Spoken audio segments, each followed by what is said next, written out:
കൃഷ്ണഗാഥ സീരിയലിൻ്റെ ലേറ്റസ്റ്റ് എപ്പിസോഡിൻ്റെ റിവ്യൂയിലേക്ക് എല്ലാവർക്കും സ്വാഗതം. അങ്ങനെ തങ്കമാണെങ്കിൽ കൃഷ്ണയെ കാണാതെ ടെൻഷനിൽ വീട്ടിലിരിക്കുവാണല്ലോ. ഇവളെ വിളിച്ചപ്പോൾ ഇപ്പോൾ എത്തുമെന്നാണല്ലോ പറഞ്ഞത്. എന്നിട്ടിപ്പോൾ കുറേ നേരം കാണുന്നില്ലല്ലോ. എവിടെ ചെന്ന് അന്വേഷിക്കാം, എന്താണെങ്കിലും പുറത്തേക്കൊന്ന് ചെന്ന് നോക്കാം. അങ്ങനെ പറഞ്ഞാൽ കയ്യിലൊരു ടോർച്ച് കൊടുത്ത് തങ്കം പുറത്തേക്ക് ഇറങ്ങാൻ തുടങ്ങുമായിരിക്കും. ആ സമയത്തായിരിക്കട്ടോ കൃഷ്ണ അങ്ങോട്ടേക്ക് ഓടി വരുന്നത് കാണുന്നത്. അന്നേരം തങ്കം ചോദിക്കണേ, നീ ഇതെവിടെയായിരുന്നു? എത്ര നേരം വിളിച്ചിട്ട്? പിന്നെ വിളിച്ചിട്ടാണെങ്കിൽ ഫോൺ എടുത്തില്ലല്ലോ. എന്തുപറ്റി? എന്താ നീയൊക്കെ വല്ലാതിരിക്കുന്നത്? നീ ഇങ്ങോട്ടേക്ക് ഓടിയാണോ വന്നത്? അമ്മ വന്നേ, അകത്തേക്ക് വാ. അങ്ങനെ പറഞ്ഞ് കൃഷ്ണ അകത്ത് കയറി കുറച്ച് വെള്ളമൊക്കെ കുടിക്കുവാണ്. ഈ സമയം തങ്കം ചോദിക്കണേ, എന്താ കൃഷ്ണയെ പറ്റിയത്? നീ ആകെ വല്ലാതിരിപ്പുണ്ടല്ലോ, ആകെ ഭയന്ന പോലെയുണ്ട്, എന്താ സംഭവിച്ചത്? അന്നേരം കൃഷ്ണ പറയണേ, അത് പിന്നെ അമ്മ ഭയപ്പെടുകയൊന്നും ചെയ്യരുത്. വഴിയിൽ ഞാനിങ്ങോട്ട് തിരിച്ചു വരുന്ന വഴിക്ക് ഒരാളെന്നെ പിന്തുടർന്നു. അങ്ങനെ പറഞ്ഞ കൃഷ്ണ കാര്യങ്ങളെല്ലാം അമ്മയോട് പറയുവാണ്. അങ്ങനെ കൃഷ്ണ തിരിഞ്ഞു നോക്കിയപ്പോൾ ആരോ പിന്തുടരുന്നതായിട്ട് കൃഷ്ണ കണ്ടല്ലോ. അന്നേരം കൃഷ്ണ കുറച്ച് ഭയത്തോടെ വീണ്ടും മുമ്പിലേക്ക് നടക്കുവാണ്. ഈ സമയം അയാളും പിന്നാലെ വരുന്നത് കാണുന്നത് കൃഷ്ണ വേഗം തന്നെ ഓടുവാണ്.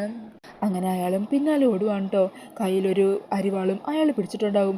അതുകൂടി കാണുന്നതോടെ അയാളുടെ ഉദ്ദേശം തന്നെ കൊല്ലുകയാണെന്ന് കൃഷ്ണ മനസ്സിലാക്കുവാണ്. അങ്ങനെ അവിടെ നിന്ന് ഓടി കൃഷ്ണ വേഗം തന്നെ കാടിനുള്ളിലുള്ള ഒരു നാഗത്തറയിലേക്ക് എത്തുവാണ്.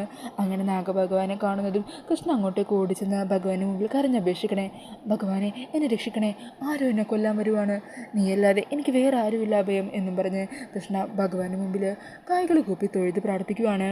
ഈ സമയത്ത് അയാൾ അങ്ങോട്ടേക്ക് അരികിലെത്തുവാണ്. അങ്ങനെ ആ അരിവാളെടുത്ത് കൃഷ്ണനെ കൊല്ലാനായിട്ട് കൃഷ്ണയ്ക്ക് നേരെ വീശാൻ തുടങ്ങുന്ന സമയത്തായിരിക്കും അയാളുടെ മുമ്പിലേക്ക് ഒരു പാമ്പ് പത്തി വിടർത്തി ഇങ്ങനെ നിൽക്കുന്നത്. പാമ്പിനെ കാണുന്നതും അയാളാണെങ്കിൽ ജീവനും കൊണ്ട് അവിടെ നിന്ന് ഓടിപ്പോകുവാണ്.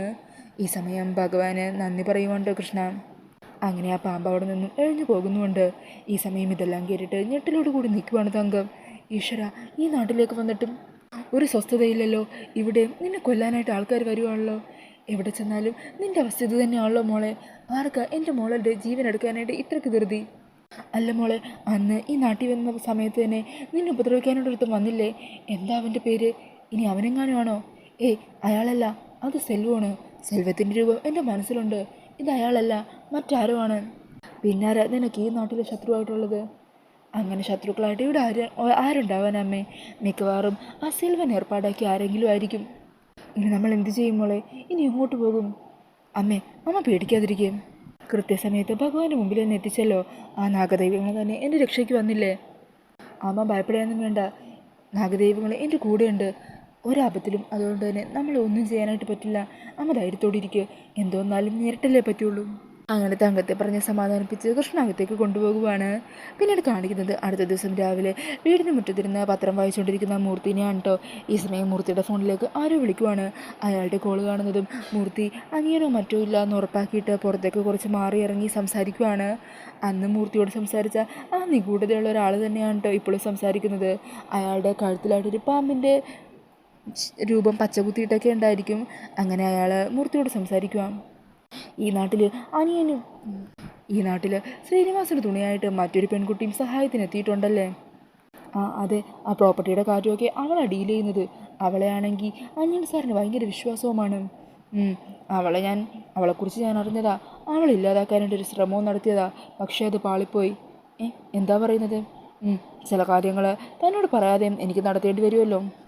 അയാൾ കച്ചകെട്ടി ഇറങ്ങിയിരിക്കുവാണല്ലേ, പിന്നല്ലാതെ. ജയിലിൽ കിടന്നിട്ടൊന്നും ഒരു മാറ്റവും സംഭവിച്ചിട്ടില്ല.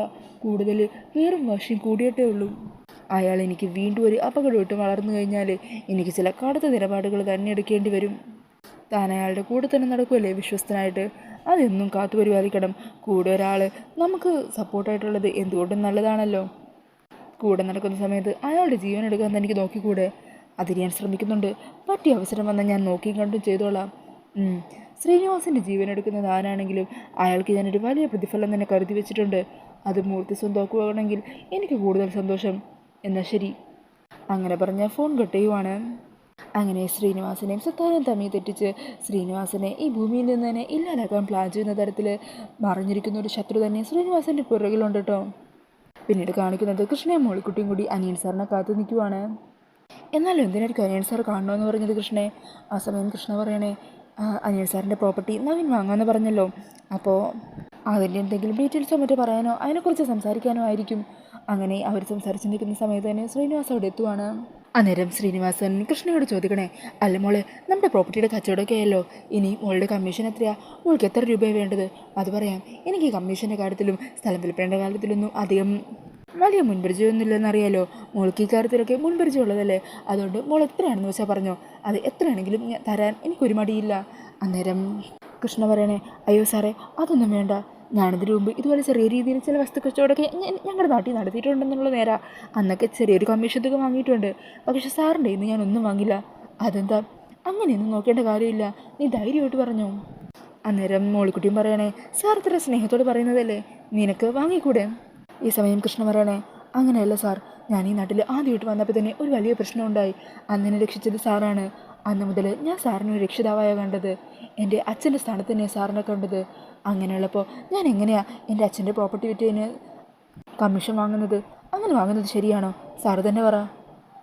അല്ല, അങ്ങനെയൊക്കെ നീ ചോദിക്കുമ്പോൾ ശരിയാണ്. അച്ഛൻ്റെ പ്രോപ്പർട്ടി വിറ്റതിന് മോളൊരിക്കലും കമ്മീഷനൊന്നും വാങ്ങില്ല. പക്ഷേ എന്തെങ്കിലും ഒരു കാര്യം നിനക്ക് വേണ്ടി ചെയ്യാതിരുന്നാൽ എനിക്കൊരു സമാധാനം ഉണ്ടാവില്ല കുട്ടി. അതുകൊണ്ടല്ല ഞാൻ പറയുന്നത്. ഈ സമയം കൃഷ്ണ പറയണേ, അങ്ങനെ ഒരു ബുദ്ധിമുട്ട് സാറിനുണ്ടാവണ്ട. സാറൊരു കാര്യം ചെയ്യ്, എനിക്കൊന്നും മോളിക്കുട്ടി ഉണ്ടല്ലോ, അവൾക്ക് പഠിക്കണമെന്ന് ഭയങ്കര ആഗ്രഹമുണ്ട്. പക്ഷെ പൈസ ഇല്ലാത്തതിൻ്റെ പേരിൽ പഠിത്തം പാതി വഴിയിൽ ഉപേക്ഷിക്കേണ്ടി വന്നു. സാറ് എന്തെങ്കിലും ചെയ്ത് ഇവളൊന്ന് സഹായിച്ചാൽ മാത്രം മതി. അന്ന് എതേക്കുന്നതും അനിയൻ പറയണേ, അതെ, മോളിക്കുട്ടിയുടെ പഠിപ്പിൻ്റെ കാര്യമൊക്കെ ഞാൻ നോക്കിക്കോളാം. അതിനി എത്ര രൂപ ചിലവായാലും അത് എനിക്കൊരു പ്രശ്നമേ അല്ല. മോളിക്കുട്ടി ധൈര്യമായിട്ട് അതിൻ്റെ കാര്യങ്ങളൊക്കെ ചെയ്തോളൂ. അതിരിക്കട്ടെ, കൃഷ്ണമോൾക്ക് എന്തെങ്കിലും ഒരു കാര്യം ചെയ്തില്ലെങ്കിൽ എൻ്റെ മനസ്സിലൊരു വല്ലാത്ത ഭാരം തോന്നും.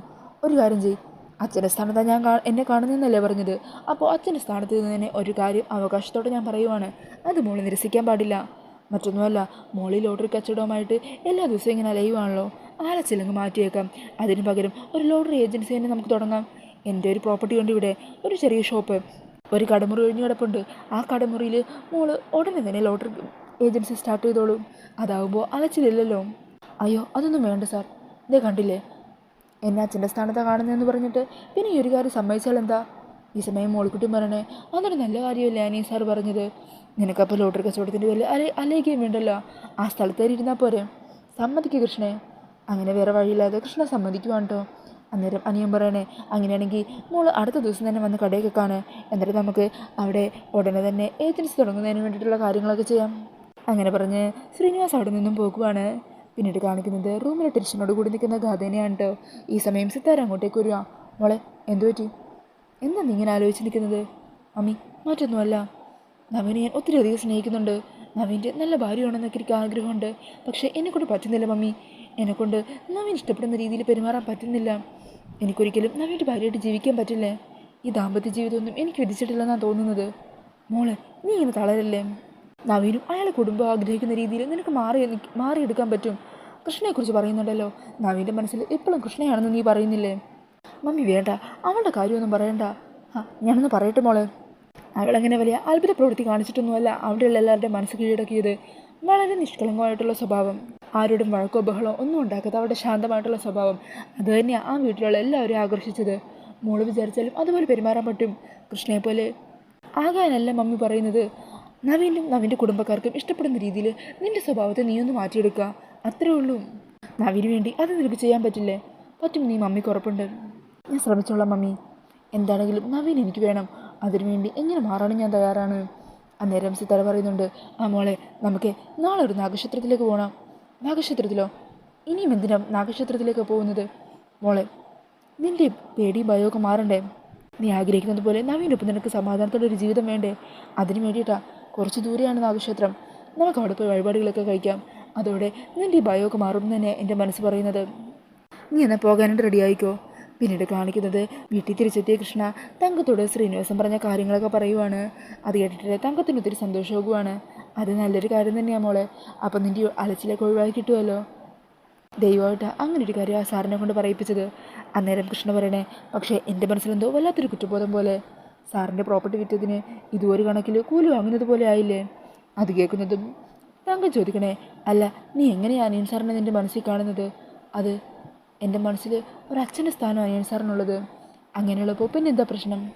മോളെ, നമ്മൾ ഈ നാട്ടിലേക്ക് വന്നപ്പോൾ നമ്മളിവിടെ എങ്ങനെ ജീവിക്കും? എങ്ങനെ ഇനിയുള്ള ജീവിതം മുന്നോട്ട് കൊണ്ടുപോകും എന്നൊക്കെ ഒത്തിരി ടെൻഷൻ ഉണ്ടായിരുന്നു. ആ സമയത്ത് ദൈവദൂതനെ പോലെ നിനക്കൊരു അപകടം ഉണ്ടായപ്പോൾ വന്ന് രക്ഷിച്ച ആളല്ലേ അനിയൻ സാറ്.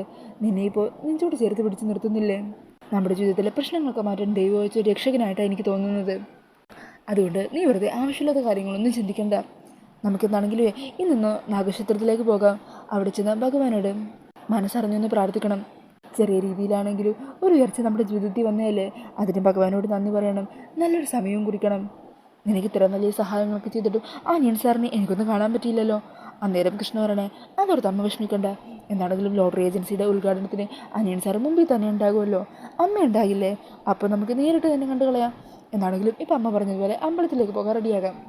അങ്ങനെ അവരും സിതാരയും ഗാഥയും കൂടി വരാനിരിക്കുന്ന അതേ നാഗക്ഷേത്രത്തിലേക്ക് തന്നെ പുറപ്പെടുവാണ്. ഈ സമയം ക്ഷേത്രത്തിലേക്ക് പോകാൻ റെഡിയായി നിൽക്കുവാണ് കേട്ടോ ഗാഥയും സിതാരയും സിനിയൊക്കെ. അന്നേരം സിനി ചോദിക്കുന്നുണ്ട്, അല്ല സിതാര മാഡം, ഇതെവിടെ നാഗക്ഷേത്രം? ഇത് കുറച്ച് ദൂരെയാ, ചങ്ങാതിക്കടവിൽ. അത് കേൾക്കുന്നതും കാത്തു ചോദിക്കണേ, ചങ്ങാതിക്കടവ്? ഈ സ്ഥലം മമ്മി മുമ്പ് പറഞ്ഞ് കേട്ടിട്ടുണ്ടല്ലോ. ആ, ഇതാണ് ശ്രീനിവാസൻ്റെ നാട്. അല്ല മമ്മി എതിരെ ഇപ്പോൾ അങ്ങോട്ടേക്ക് പോകുന്നത്? മുമ്പ് ശ്രീനിവാസൻ്റെ കൂടെ ഞാനവിടെ ആ നാഗക്ഷേത്രത്തിൽ പോയിട്ടുണ്ടായിരുന്നു. നല്ല ശക്തിയുള്ള ദേവിയാണ്. മുമ്പൊരു വഴിപാട് ഞാൻ നേർന്നിട്ടുണ്ട്. പക്ഷേ പിന്നീടുണ്ടായ പ്രശ്നങ്ങളൊക്കെ കാരണം ആ വഴിപാട് പൂർത്തിയാക്കാൻ പറ്റിയില്ല. ഇപ്പം നമ്മൾ ഒരുപാട് സ്ഥലത്ത് പോയിട്ടുണ്ട്, പല നാഗക്ഷേത്രങ്ങളിലും പോയി കണ്ടു, പ്രാർത്ഥിച്ചു. എന്നിട്ടും നിൻ്റെ പെരുമാറ്റത്തിലൊന്നും ഒരു മാറ്റവും വന്നിട്ടില്ല. ചിലപ്പോൾ അന്ന് ഞാൻ നടത്താതെ പോയ ഈ ഒരു കാര്യം, വഴിപാടിൻ്റെ കടം ബാക്കിയുള്ളത് കൊണ്ടായിരിക്കും ചിലപ്പോൾ നമ്മുടെ ജീവിതത്തിൽ ഈ പ്രശ്നങ്ങളൊക്കെ ഉണ്ടാവുന്നത്. അതുകൊണ്ട് തന്നെയാണ് എങ്ങനെയാണെങ്കിലും എത്രയും പെട്ടെന്ന് തന്നെ ആ കടം അങ്ങ് വീട്ടിയേക്കാമെന്ന് വിചാരിച്ചത്. അതുകൊണ്ടാണ് എനിക്ക് ഇഷ്ടമല്ലാത്ത ഒരു സ്ഥലമാണെങ്കിലും അങ്ങോട്ടേക്ക് പോകാൻ ഞാൻ തീരുമാനിച്ചത്.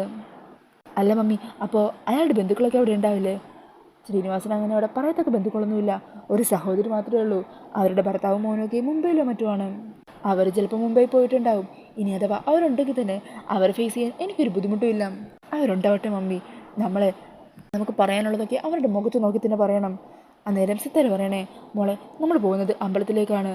അപ്പോൾ ഈ വക ചിന്തയൊന്നും നിൻ്റെ മനസ്സിലുണ്ടാകാൻ പാടില്ല. പ്രാർത്ഥന മാത്രമായിരിക്കണം ഉണ്ടാവേണ്ടത്. മമ്മിക്ക് തോന്നുന്നത് അവിടെ ചെന്ന് വഴിപാടൊക്കെ കഴിച്ച് കഴിയുമ്പോഴേക്കും നിൻ്റെ ജീവിതത്തിലെ എല്ലാ പ്രശ്നങ്ങളും മാറിക്കിട്ടുമെന്നാണ്. നിനക്കും നവീനൊക്കെ ഒരു പുതിയ ജീവിതം തുടങ്ങാൻ പറ്റും. അങ്ങനെ പറഞ്ഞു നിൽക്കുന്ന ആ ഒരു സീനൊക്കെ കാണിച്ചുകൊണ്ടാണ് കേട്ടോ എപ്പിസോഡ് തീരുന്നത്. പിന്നീട് പ്രമോയിൽ കാണിക്കുന്നത് കാറിൽ ചങ്ങാതിക്കടവിലേക്ക് പൊയ്ക്കൊണ്ടിരിക്കുന്ന സിതാരനെയും ഗാഥേനെയും സിനീനെയൊക്കെയാണ് കേട്ടോ. അന്നേരം ഗാഥയാണെങ്കിൽ നവീൻ വിളിക്കാത്ത കാരണം ആകെ ദേഷ്യത്തിൽ നിൽക്കുവാണ്.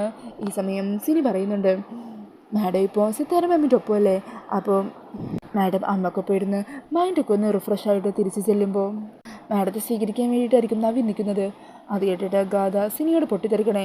നവീൻ്റെ മനസ്സിൽ എന്താ ഉള്ളതെന്ന് സിനി ചേച്ചിക്ക് എങ്ങനെ അറിയാം? ഒന്നും അറിയില്ലെങ്കിലേ മിണ്ടാതിരിക്കണം.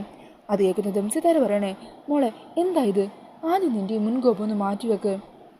പിന്നീട് കാണിക്കുന്നത് നാഗക്ഷേത്രത്തിലെത്തി അവിടെ തൊഴുതു പ്രാർത്ഥിക്കുന്ന കൃഷ്ണനെയും തങ്കത്തിനെയുമാണ് കേട്ടോ. ഇതേ സമയം അതേ ക്ഷേത്രത്തിലെത്തുവാണ് ഗാഥയും സിനിയൊക്കെ. അവരും അവിടെ തൊഴുത് വഴിപാടുകളൊക്കെ കഴിച്ചുകൊണ്ട് നിൽക്കുവാണ്. ഈ സമയം ശ്രീനിവാസനും ആ ഒരു ക്ഷേത്രത്തിലെത്തുന്നുണ്ട്. അങ്ങനെ ക്ഷേത്രത്തിന് പുറത്തേക്ക് ഇറങ്ങിയ സിതാരയും ശ്രീനിവാസും തമ്മിൽ പരസ്പരം കണ്ടുമുട്ടുവാണ്.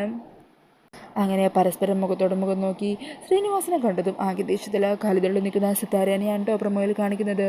അപ്പോൾ ഈ ഒരു റിവ്യൂ ഇഷ്ടമായിട്ടുണ്ടെങ്കിൽ മറക്കാതെ വീഡിയോ ഒന്ന് ലൈക്ക് ചെയ്യണേ. ഇതുപോലുള്ള കൂടുതൽ റിവ്യൂസിനായിട്ട് ഈ ചാനലൊന്ന് സബ്സ്ക്രൈബ് ചെയ്തും കൂടി സപ്പോർട്ട് ചെയ്യണേ. താങ്ക്